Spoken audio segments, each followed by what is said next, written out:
Hi అండి, టేస్టీగా ఉండే గులాబ్ జామ్ మనం గులాబ్ జామ్ పౌడర్ లేకుండానే ఇంట్లో ఉండే పదార్థాలతో చేసుకోవచ్చు. దానికి కావాల్సిన పదార్థాలు: బొంబాయి రవ్వ 1 కప్పు, మనం ఏ కప్పుతో తీసుకుంటాం అదే కప్పుతో అరకప్పు పాల పౌడర్, పావు కప్పు మైదా, 1.5 కప్పు పాలు, కొంచెం యాలకుల పొడి, 1 కప్పు పంచదార.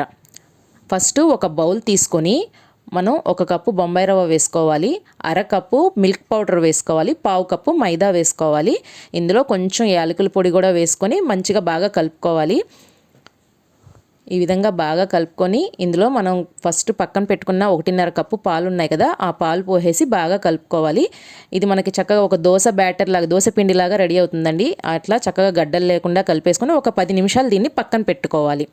చూసారు కదా, ఈ విధంగా ఉంటుంది. దీన్ని 10 నిమిషాలు పక్కన పెట్టేసి ఇంకొక ప్యాన్ పెట్టుకోవాలండి. 10 నిమిషాల తర్వాత ప్యాన్ పెట్టుకొని 1 స్పూన్ ఆయిల్ వేయాలి. 1 స్పూన్ ఆయిల్ వేసి మనం ముందుగా కలిపి పెట్టుకున్న బొంబాయి రవ్వ మిక్చర్ ఉంది కదా, దాన్ని ఈ ఆయిల్లో వేసేసి సన్నటి సెగ మీదే చేయాలండి. ఇక్కడి నుంచి ప్రాసెస్ అంతా హైలో పెడితే మనకి బొంబాయి రవ్వ అనేది తొందరగా చిక్కబడిపోతుంది అనమాట.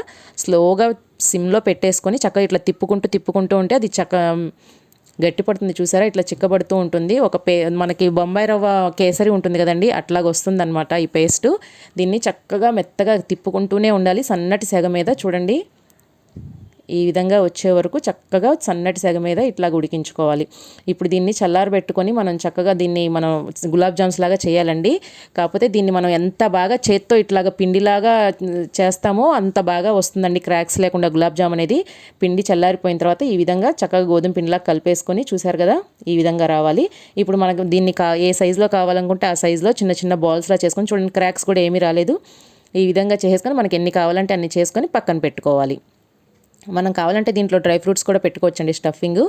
ఫస్ట్ ఒక గిన్నె పెట్టుకొని అందులో 1 కప్పు పంచదార, 1 కప్పు నీళ్లు వేసి మరిగించాలి. కొంచెం యాలకుల పొడి కూడా వేసుకోండి. దీనికి పాకం ఏమీ అవసరం లేదండి. పంచదార కరిగిన తర్వాత ఇంకొక 2 నిమిషాలు మరిగిస్తే సరిపోతుంది. చూసారు కదా, ఈ విధంగా. ఇప్పుడు దీన్ని పక్కన పెట్టేసుకొని వేరే పొయ్యి మీద ఈలోపు నేను ఆయిల్ కూడా హీట్ చేసేసుకున్నాను. ఆయిల్ కూడా హీట్ అయింది కదా,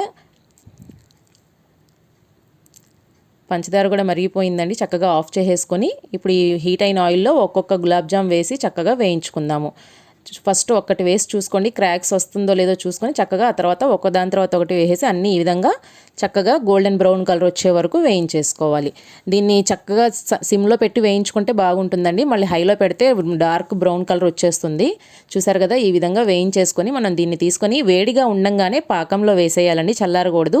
ఒకటి ఈ బాల్స్ అన్నా వేడిగా ఉండాలి, లేకపోతే పాకం అన్నా వేడిగా ఉండాలి, ఖచ్చితంగా చూసుకోండి.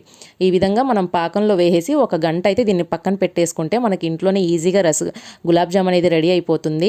ప్యాకెట్ లేకుండా ఈజీగా చేసుకోవచ్చు. పిల్లలు ఏ టైంలో అడిగినా చేసి పెట్టచ్చు, ఏ పండగకైనా చేసుకోవచ్చు. చూడండి ఎంత జ్యూసీగా ఉందో.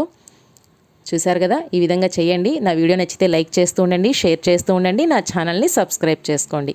Thanks for watching. మీకు ఏమైనా డౌట్స్ ఉంటే కామెంట్లో బాక్స్లో చెప్పండి.